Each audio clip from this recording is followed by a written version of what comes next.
आज का जो हमारा टॉपिक है वो है structure of sperm. Structure of sperm के बारे में आज हम डिस्कस करेंगे कि स्पर्म है क्या चीज़, स्पर्म की मूवमेंट क्या कितने हैं, स्पर्म के साथ कुछ रिलेटेड टर्मिनोलॉजी है वो क्या है, उन सब के बारे में आज हम डिस्कस करेंगे। स्ट्रक्चर ऑफ स्पर्म में अगर देखा जाए तो ये स्पर्म हमारे पास क्या है, ये मेल गेमीट में आता है। क्या है? Male gamete. और गेमीट ऑलवेज क्या रहते हैं, हैप्लॉइड होते हैं। मतलब ये कि इसमें n नंबर ऑफ क्रोमोसोम है। फिर ये स्पर्म जो है फ्लैजिलेटेड है। फ्लैजिलेटेड मतलब ये कि इसमें फ्लैजिला मौजूद है और ये मोटाइल होंगे, मतलब ये हरकत कर सकेंगे। इसकी लेंथ जो है वो हमारे पास आ सकती है 65 माइक्रोमीटर इसकी लेंथ आएगी। डायमीटर जो है ये इसका 2 माइक्रोमीटर इसका डायमीटर होगा। फिर अगर पार्ट्स की तरफ आ जाए तो पार्ट्स इसके हेड है, नेक है, मेड पीस है और टेल है। इन चार पार्ट्स पे, इन चार हिस्सों पे एक स्पर्म जो है वो मुश्तमिल होगा, हेड, नेक, मेड पीस और टेल। फिर अगर हम इन सब पार्ट्स की तरफ आ जाए, स्ट्रक्चर पे आ जाए, तो स्पर्म का ये वाला हिस्सा जो है, ये यहाँ से लेकर यहाँ तक, इस पार्ट को क्या कहते हैं, हेड रीजन कहा जाता है या हेड पार्ट कहा जाता है। हेड पार्ट में कुछ स्ट्रक्चर मौजूद है, जैसे कि यहाँ पर मैंने एक ब्लू कलर से ड्रा किया हुआ है, ये वाला, ये वाला जो स्ट्रक्चर है इसको क्या कहते हैं, एक्रोसोम्स कहा जाता है। ये एक्रोसोम जो है ये डिराइवेटिव्स ऑफ गाल्जी बॉडीज है। मतलब ये कि ये गाल्जी बॉडीज से ही बना है और इसी की वजह से इसमें बहुत, गाल्जी बॉडीज की बनने की वजह से इसमें बहुत ज़्यादा प्रोटियोलाइटिक एंजाइम है, जिसमें सबसे ज़्यादा अमाउंट जो है हाइलोयूरानिडेज का है, नीरोमाइनिडेज का है, एक्रोसेन का है और एस्टरेज का है। इन्हीं एंजाइम पे ये मुश्तमिल होगा एक्रोसोम का पार्ट। फिर इसी तरीके से इसके अंदर जो ब्लैक से मैंने ड्रा किया हुआ है बड़ा सा ये वाला, इसको कहा जाता है न्यूक्लियस। इसको क्या कहते हैं, न्यूक्लियस है। और न्यूक्लियस में डीएनए होगा और कुछ बेसिक प्रोटीन जो है इसमें मौजूद होंगे। फिर इसी तरीके से इसके एक्रोसोम्स और प्रोटीन को कवर कर देने, हाफ न्यूक्लियस को कवर कर देने वाली चीज़ जो है वो यहाँ पर एक शीट है और इसको क्या कहा जाता है, गीलिया कैपेटस। क्या कहा जाता है, गीलिया कैपेटस कहा जाता है। अब ये गीलिया कैपेटस जो है ये प्रोटेक्शन कर लेता है एक्रोसोम पार्ट की और हाफ जो है वो न्यूक्लियस की। इसी एक्रोसोम और न्यूक्लियस के दरमियान एक स्पेस मौजूद है और इसी स्पेस को कहते हैं परपोरेट्रम, परपोरेट्रियम कहा जाता है। ये परपोरेट्रियम एक गैप है बिटवीन द एक्रोसोम और न्यूक्लियस के। फिर अगर इसके नीचे हम आ जाए तो ये यहाँ पर एक स्ट्रक्चर मौजूद है जिसको क्या कहा जाता है, प्रॉक्सिमल सेंट्रियोल कहा जाता है। ये प्रॉक्सिमल सेंट्रियोल क्या कर लेता है, जब फर्स्ट क्लीवेज होता है जाइगोट में तो ये इसमें स्पेंडल फाइबर जो है वो पैदा करना, ये किसका काम है, प्रॉक्सिमल सेंट्रियोल का काम है। फिर अगर नीचे हम आ जाए प्रॉक्सिमल सेंट्रियोल के नीचे तो यहाँ पर एक दूसरा सेंट्रियोल भी मौजूद है जिसको क्या कहा जाता है, डिस्टल सेंट्रियोल। और ये एक्सियल फिलामेंट बना लेता है। एक्सियल फिलामेंट मतलब ये कि ये यहाँ पर इस तरीके का एक स्केलेटन सा बना लेता है in the tail piece and mid piece. और इसी एक्सियल स्केलेटन, एक्सियल फिलामेंट का जो नंबर होगा वो यहाँ पर क्या होगा, 9+2 इसका नंबर आएगा। फिर इसी तरीके से हाफ न्यूक्लियस को और मिड पीस को कवर करने वाली एक शीट मौजूद होगी जिसको क्या कहा जाता है, मेनिन्जीड कहा जाता है। ये मेनिन्जीड जो है वो न्यूक्लियस और मिड पीस को कवर कर लेता है। अब इसी मिड पीस में क्या होगी, एक स्पाइरल लाइक क्या चीज मौजूद होगी, यहाँ पर स्पाइरल लाइक माइटोकॉन्ड्रिया होगा, जिसको क्या कहते हैं, निबरकुलम ये कहा जाता है, और ये प्रोवाइड कर लेता है एनर्जी टू द स्पर्म।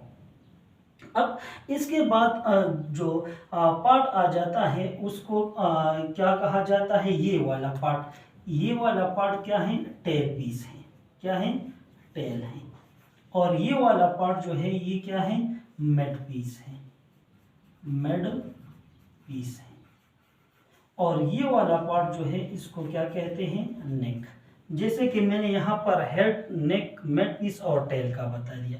अब टेल पीस भी दो हिस्सों में मुश्तमिल है, एक को कहा जाता है प्रिंसिपल पीस और दूसरे को कहा जाता है एंड पीस। प्रिंसिपल पीस और एंड पीस इसको कहते हैं। जो प्रिंसिपल पीस है इसमें एक special type of protein present है जिसको कहा जाता है कैट्सबर्ग प्रोटीन, और यही कैट्सबर्ग प्रोटीन में कैल्शियम चैनल होते हैं जिसकी वजह से कैल्शियम इन्फ्लक्स कर लेता है, और कैल्शियम इन्फ्लक्स करने की वजह से जो स्पर्म की मोटिलिटी है वो क्या कर जाती है, वो ज़्यादा हो जाती है। मतलब ये कि स्पर्म की मोटिलिटी में ही हेल्प आउट कर लेते हैं। एंड पीस वो पीस है जिसमें ये एक्सियल फिलामेंट जो है वो नहीं होता, तो ये इसका कौन सा हिस्सा कहलाता है, एंड पीस कहलाता है। अच्छा जी, ये तो हमने थोड़ा बहुत कर लिया स्ट्रक्चर ऑफ स्पर्म के बारे में। अब अगर देखा जाए तो मेल में स्पर्मेटोजेनेसिस में हमने एक बात की थी कि यहाँ पर प्राइमरी स्पर्मेटोसाइट होगा और फिर इसी तरीके से स्पर्म की फॉर्मेशन होगी। अब यहाँ पर एक एक्स बन गया है और दूसरा क्या है, वाई बन गया है। अब मियासिस 2 होगा तो मियासिस 2 में यहाँ से क्या होगा, एक्स एक्स बनेंगे और वाई वाई बनेगा। अब जो एक्स एक्स होंगे वो उसको क्या कहेंगे, गाइनोस्पर्म्स कहेंगे, और जो वाई वाई होंगे वो उसको क्या कहेंगे, एंडोस्पर्म कहेंगे। अगर यहाँ पर एक्स और वाई मिलते हैं तो ये क्या बना लेते हैं, फीमेल। अगर यहाँ पर एक्स और एक्स मिलते हैं तो ये क्या बनाएगा फ्यूचर में, फीमेल। तो यहाँ पर ये गाइनोस्पर्म भी पैदा होता है और एंडोस्पर्म भी पैदा होता है। अगर फीमेल से एक्स आता है और मेल से क्या आता है, वाई, तो एज ए रिजल्ट क्या बनेगा फ्यूचर में, जो डॉट ऑफस्प्रिंग बनेगा वो मेल बनेगा। अगर एक्स मेल से भी आता है और एक्स फीमेल से भी आता है तो एज ए रिजल्ट जो ऑफस्प्रिंग बनेगा वो फीमेल बनेगा। कहने का मतलब ये है कि स्पर्मेटोजेनेसिस में गाइनोस्पर्म्स भी बनते हैं और एंडोस्पर्म्स भी बनते हैं। अब ये तो हमने बता दिया about the endosperm and gymnosperm. कुछ ऐसे स्पर्म भी हैं जिसमें ये टेल का जो पार्ट है वो एब्सेंट ही रहता है। Some animals have no tail in their sperm. कुछ स्पर्म ऐसे हैं जिसमें टेल नहीं होता। फॉर एग्जांपल एस्केरस के स्पर्म में टेल नहीं होता, उसका जो शेप होगा वो एमीबियोइड शेप होगा। क्रैपिश का जो शेप है, वो स्पर्म का जो शेप है वो स्टार शेप है। प्लेनेरिया का जो शेप है वो बाइप्लेजिलेटेड स्पर्म है। इसी तरीके से ये तो इसके टेल के लिहाज से डिवीजन हो गई।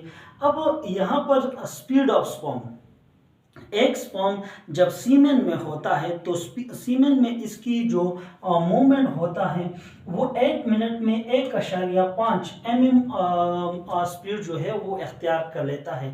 मतलब ये कि 1 मिनट में वो कितना डिस्टेंस कवर कर लेता है, 1.5 mm मिलीमीटर जो है वो डिस्टेंस कवर कर लेता है। अगर इतनी डिस्टेंस ये कवर कर लेता है 1 मिनट में तो ये पोलिपियन ट्यूब तक पहुंचने के लिए कितना टाइम लेगा।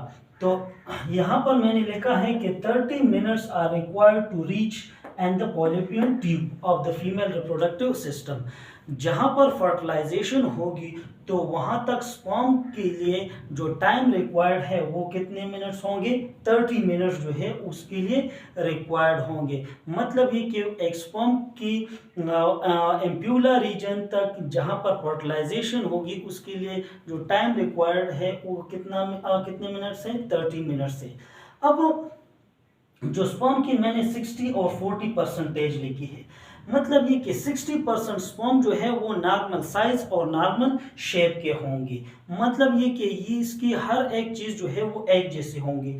लेकिन 40% स्पर्म ऐसे होंगे जो शो विगोरस मोटिलिटी, जो बहुत ज़्यादा तेज़ हरकत कर लेते हैं, और यही तेज़ हरकत जो है वो फर्टिलाइजेशन में हेल्प आउट कर लेगी। अब इसी तरह ये तो हमने एक डिटेल दे दिया अबाउट द स्पर्म। अब कुछ टर्मिनोलॉजी हैं जिसके बगैर हम ये टॉपिक अधूरा रहता है, तो चलो वो टर्मिनोलॉजी भी डिस्कस कर लेते हैं। एस्पर्मिया, एस्पर्मिया वो कंडीशन है जो नो सीमन, जिसमें सीमन ही पैदा नहीं होती, तो ऐसी चीज़ को क्या कहा जाता है? एस्पर्मिया। एजोस्पर्मिया, एजोस्पर्मिया वो कंडीशन है कि सीमन तो है, no sperm in the semen, semen तो मौजूद है, एसेसरी ग्लैंड के मिक्सचर तो मौजूद है, लेकिन इसमें स्पर्म की जो नंबरिंग है वो नहीं है। तो ऐसे इसके लिए जो टर्मिनोलॉजी है वो है एजोस्पर्मिया है। नीरोस्पर्मिया जो है dead sperm in the semen, semen मौजूद है लेकिन इसमें जो स्पर्म है वो डेड हो चुके हैं, तो ऐसे को कहा जाता है निकोस्पर्मिया कहा जाता है। डियर्स, आज के वीडियो में हमने एक detail they the about the sperm. अब आप लोगों ने अगर कोई क्वेश्चन करना है तो प्लीज़ कमेंट बॉक्स में क्वेश्चन कर ले, और हाँ जी, हमारे चैनल को प्लीज़ प्रमोट और शेयर ज़रूर कीजिए। Thank you very much.